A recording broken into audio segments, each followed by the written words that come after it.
Now on to round 3 in the pit bike open category. Charlie Nesbitt coming into this one with pole position and 2 wins out of 2. He's been untouchable so far through this weekend. Max Cook came the closest through qualifying, really, to upsetting the apple cart in that sense, but since then he hasn't made it onto the podium. Twice he's been battled aside from that P2 on the grid and relegated down to 4th position, so he has 2 4th places to his name.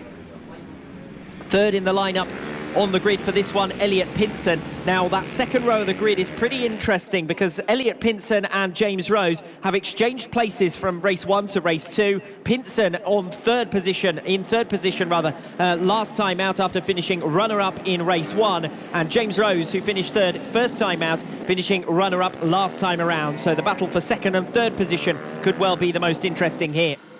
5th place in each of the 2 races so far, and 5th on the grid, it's Ryan O'Grady on the 3rd row alongside Jack Walters with 2 8th position finishes. Not quite what he's wanted from his 2 races so far from a P6 grid position. The 4th row and the remainder of the favourites are Will Howarth on the 96 bike and Tom Alexander on the number 5 bike in who has finished P7 in each of his 2 races so far.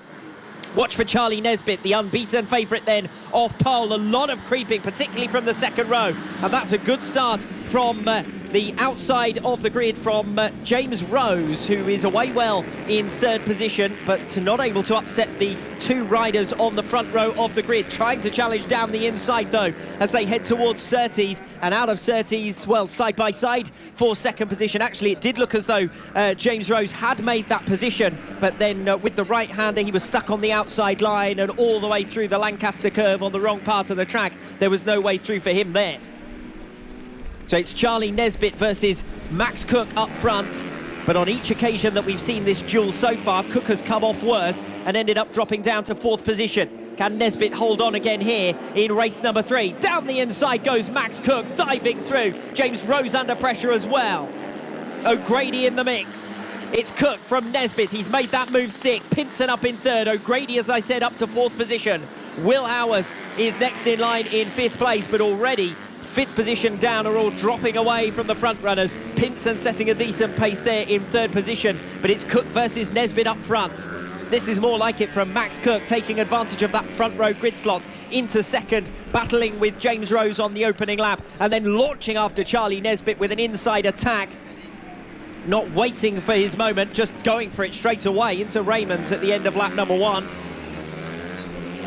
Will we see another position change at the end of lap 2? Different situation for Charlie Nesbitt now. He's the chaser instead of the rider being chased, with Max Cook having hit the front. Charlie Nesbitt in 2nd position. 3rd place still with Elliot Pinson. Max Cook setting a new fastest lap of the race last time around. No great surprises there, although that proves that he was going faster than Charlie Nesbitt on lap 2. So not only has he got the lead position, he's making good use of it. Opening out a little bit of a margin, only 0.3 of a second ahead of Charlie Nesbitt in 2nd. A second further back down the road, Elliot Pinson and then Ryan O'Grady. But different to the previous races, that the rest of the field is spreading out a little bit. Only Jack Walters and Tom Alexander really battling for position. Ryan O'Grady here on the tail, challenging for that 3rd position. Once again, they're side by side for P3. James Rose losing out. Actually, this is the 2nd time that James Rose hasn't appeared on the timing screens here at Llandow after he dropped off them last time out in race number 2. The same situation here. That's thrown a little bit of confusion trackside. But he's still very much in the mix for the top 4 positions and challenging for a podium once again. He took 2nd place last time out after a race-long struggle with Elliot Pinson, and it's exactly the same situation here, although this time they're all behind Max Cook, who's broken clear out in front. Cook in front then, Nesbitt in 2nd, separate race over 3rd and 4th positions. There's another battle down the order for 8th place, Jack Walters, Tom Alexander and Callum Wybrow. But at the moment it's P3 that's the most closely fought after. They're side by side coming down the start-finish straight and just about holding on James Rose once again. That's a couple of attempts that Elliot Pinson has made down the inside, and more than once now that James Rose has had to defend quite forcefully to hold on to third position. The race that I was talking about for 7th, 8th and 9th is being decided into Raymond's with another couple of position changes, and Josh Ingram at the back getting the better of Craig Walker on Raymond's as well. Walters still holding on from Tom Alexander then in 7th position, but Alexander less than 0.2 of a second behind in the race for 7th place. The race leading battle has seemingly settled down, 0.7 of a second now between Max Cook and Charlie Nesbitt, and Nesbitt looks like he might be about to see his first defeat of the day. Although just as I say that, there's a curse of the commentator, and Charlie Nesbitt has put in a new fastest lap of the race and narrows the gap down to less than half a second. Cook versus Nesbitt close up front. Still close in the race for 3rd and 4th positions as well, but it's Cook who's leading the way. Looking for the 7th position battle coming over the line unchanged. Jack Walters and Tom Alexander still nose to tail. And nose to tail at the top of the field as well. This is the closest that these two have been for quite some time. Cook versus Nesbitt coming down to Raymond's.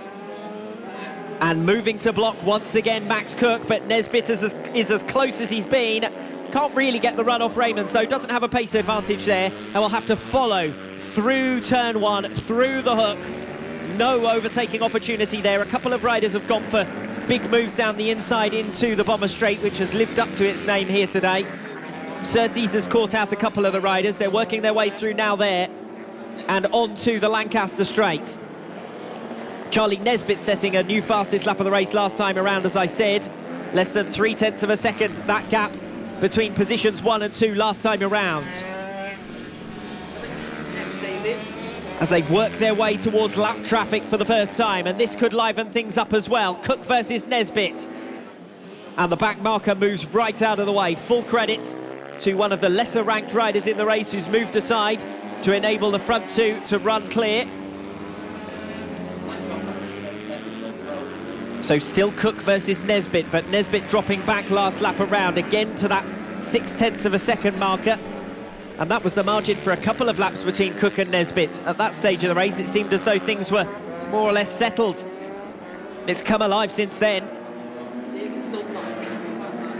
Still looking for the further battles further down the order, with Jack Walters still holding off Tom Alexander, both of them setting new personal best last lap around.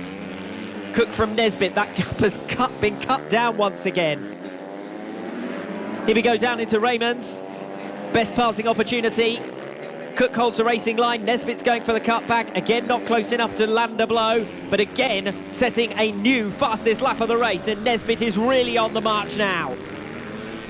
Cook leading the way, less than 0.2 of a second ahead of Charlie Nesbitt, who gained almost half a second on that last lap. Has Nesbitt got enough of an advantage to be able to make a pass for the race lead as they come down the Lancaster curve?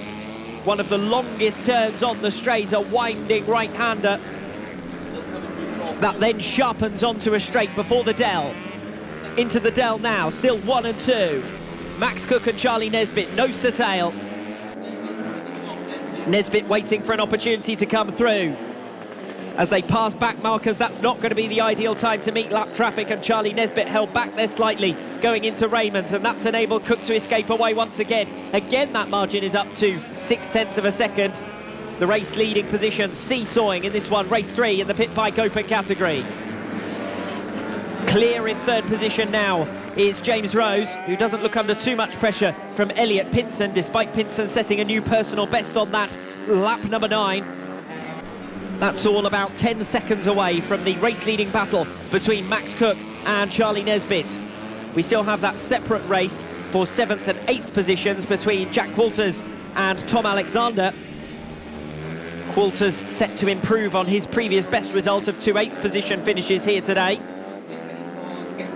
with Alexander down in 8th position. So those two swapping places compared to their previous 2 appearances out on track.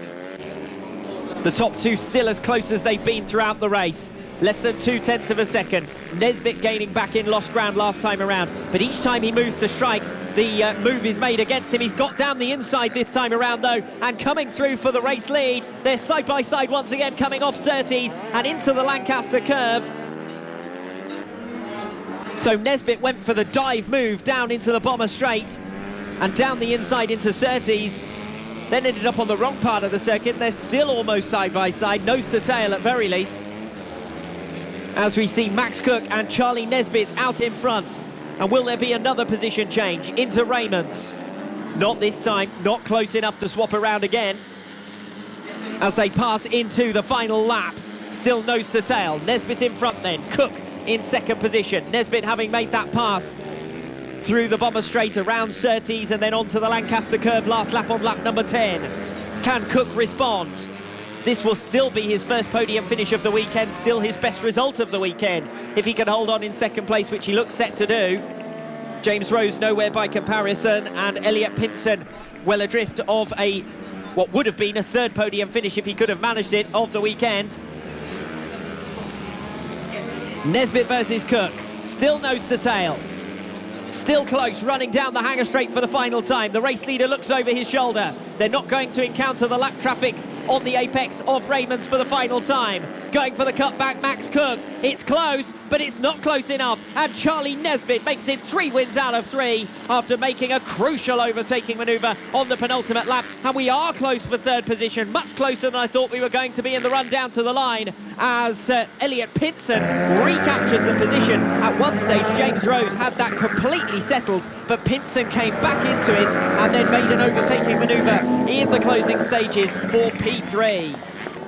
So the results of the third race in the pit bike open category: a win for Charlie Nesbitt after an exciting duel between himself and Max Cook. A separate race between Elliot Pinson and James Rose, but it's Pinson who eventually gets the job done there.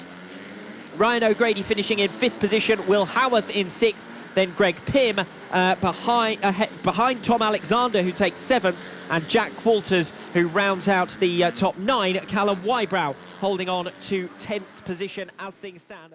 We're back with more junior action after the break. It's the Minimoto AC40 Pro Class. Don't miss that one.